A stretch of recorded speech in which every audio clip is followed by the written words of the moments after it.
Life Africa is a non-government organization that reaches 1 million young people across Kenya every year. One of the programs is Jelimishe, that works with 10,173 girls from 3 counties, from Meru, Mombasa, and Laikipia.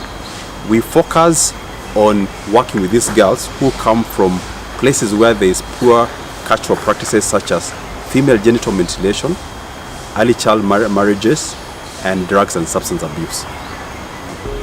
So we seek to improve enrollment, attendance, and learning among these girls.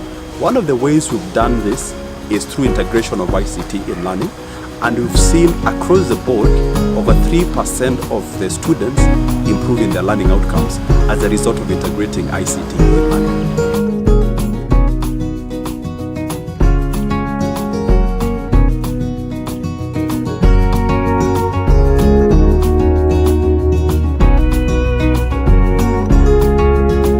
This is one of the projects supported the school, one of the intervention school, and the project has supported the school with a number of interventions, one being ICT for learning, sanitary towel provision to the girls, support with school fees program, training of teachers. The Jelimishe, they have come in hand to assist the school, especially the girls, the most needy, bright girls, who at one time they were not seeing the future anymore because of the challenges that were experiencing right at the back at home and the financial challenges of completing the education. My name is Jennifer Okoyo from Kenya. I was at age 8. My mom passed away. This is because, first of all, the hospitals here by that time they were not well equipped with the necessary equipment to treat tuberculosis, and also we had some financial problems, so my mom passed away. At some point I had to step down or go to school just to take care of my younger brother, because I had to take him to school, come back home, do some house chores. But later on I joined school again. I went to school, I finished up my class 8, I went to my Form 1 and Form 2. Back then, when I was in high school, in Form 1 and Form 2, it wasn't actually a very good experience in school, because that time we were being taught manually. Learning gets so boring, you're just there, the teacher talks, that way. Jelimishe came in hand and in full support of these girls in payment of their fees, providing sanitary towel, allowing them to access school and be retained to exit at the end of the 4 years.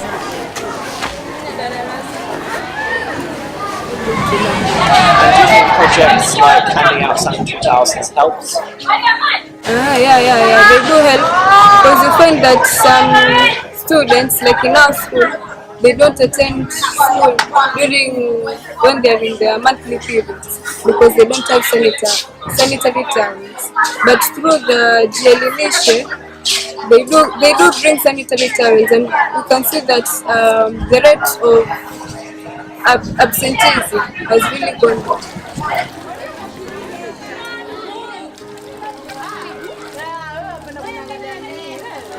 After the I Choose Life came in, they brought in new projects such as the ICT. How the ICT lessons has been able to benefit us. One, it's more entertaining. Nowadays lessons are not boring. And then two, through this lesson, students are able to get engaged. And then three, the students look forward towards the lessons, such that maybe when the bell rings, they run towards the computer lab.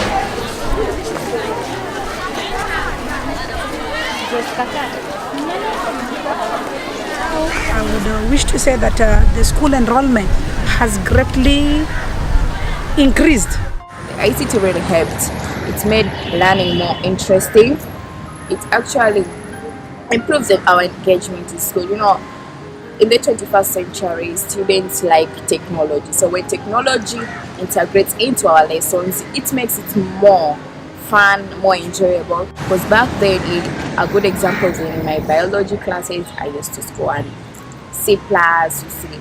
So, but when it came in, we go to classes, click on the buttons, look for some relevant answers to the queries you have. It really boosted my grade in biology from a C plus to an A minus. That's a very great impact. So generally ICT is going to help me. Right now I'm a candidate in Form 4.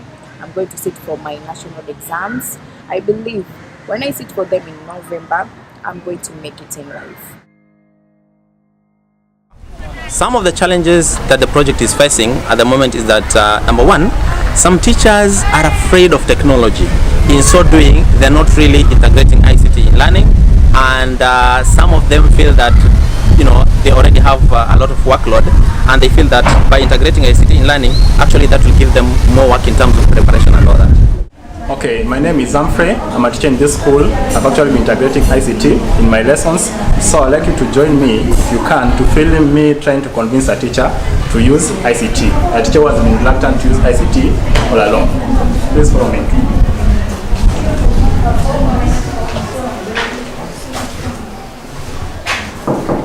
Yes. May I get in? Yes, come in. Thank you. Hello. Yeah. How are you, madam? Fine, thank you. Have a seat. Thank you very much. Why do you come with the camera? Don't worry about the camera. Just a guy who has come to film us, film a documentary about the session. I hope you are comfortable with it. I'll try. And how comes today you haven't gone for class, and yet it is your time for class? Oh, Mr. Humphrey, I feel tired. I feel bored. I feel frustrated with the results. I have taught for so many years, but I've never posted such poor results. Let me give you a secret. Yes. Now, look at these results. Your mean stands at 2.5. Yes. Look at mine. My mean stands at 6.13. 6.13. Yeah, I'll give you a secret. Yes. Actually, in my class, since I realized the benefits of using ICT and integrating it in my lesson, that's what brought about the mean that you are seeing here. I was actually in the same position that you were. But right now, after one term of integrating ICT in my lessons, my subject is actually ranked amongst the top in the school. So I'd encourage you to integrate ICT in your lessons. Are you comfortable with that? But I don't know how to operate these machines. Don't worry, madam, I'm here. I'll be available to teach you anytime, and I'll show you how to use ICT and integrate them in your lessons. Another problem, the third one, is that this school, being a typical school, and a few others, are not connected. They don't have access to, they don't have internet access. In so doing, that limits the usage of the ICT, because they can't be able to research, they can't be able to go online. So these are some of the gaps that as a project we have identified, and we are trying to see how we can be able to rope in other organizations, other well-wishers, so that then we can be able to seal those gaps and ensure there's maximum beneficiary and maximum impact from ICT for learning. Yeah. So at the end of the 3 years, we conducted an endline evaluation, and some of the key achievements from the project was that numeracy improved from 75% to 78%, that is between midline and endline. Literacy improved from 6.71 to 7.49. Enrollment went up by 3.7%, and attendance increased by 9.54%. In one of the schools, ICT integration led to improvement of a mean score in biology as a subject from 2 to 3.68, and agriculture improved from 3.1 to 4.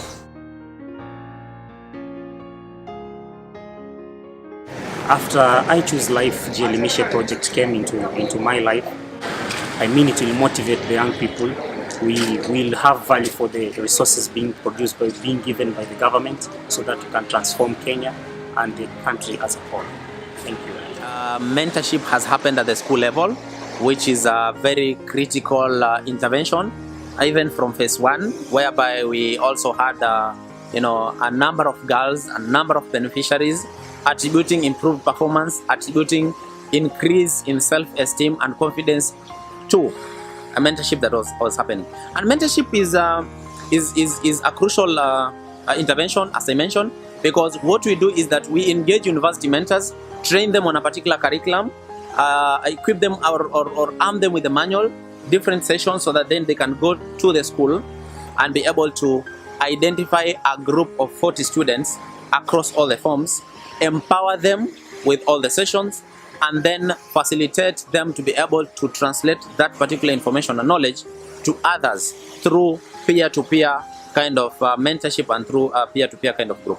We have seen it working because we have cases like, for instance, from Coast Girls, whereby, students who had gone through traumatizing experiences in life and had kept quiet or had not disclosed, now coming forward to be able to disclose because they had been taken through different sessions, like for instance on stress management and also coping with emotions. My name is Rukia Jamal and I'm a mentor in GEC Girls Education Challenges project. And so in mentorship, it's one of the relationships that enhances change and builds a change in people. And so according to how we work is that we have had to, like I myself and someone else is supposed to come with me in the intervention schools that are supposed to be taken through mentorship. So we meet a group of around 30 to 40 students and we mentor them. As we know, in our day-to-day lives, students are faced with challenges and they have to overcome them. And most of them do not know themselves. So we have to help them become self-aware of themselves, have a high self-esteem in order to be able to overcome their challenges and make better decisions in life, or even negotiate when it comes to their day-to-day lives. We also have cases like, for instance, girls from like Maweni, whereby this is a school head girl who has been totally transformed by the mentorship program. Now she is someone who is equipped with the leadership skills, very eloquent public speaker, excellent. I choose life. I choose life. I choose life. I choose life. Thank you very much for the support we receive in this program. With every penny we use wisely to reach teachers, students and parents. Thank you very much.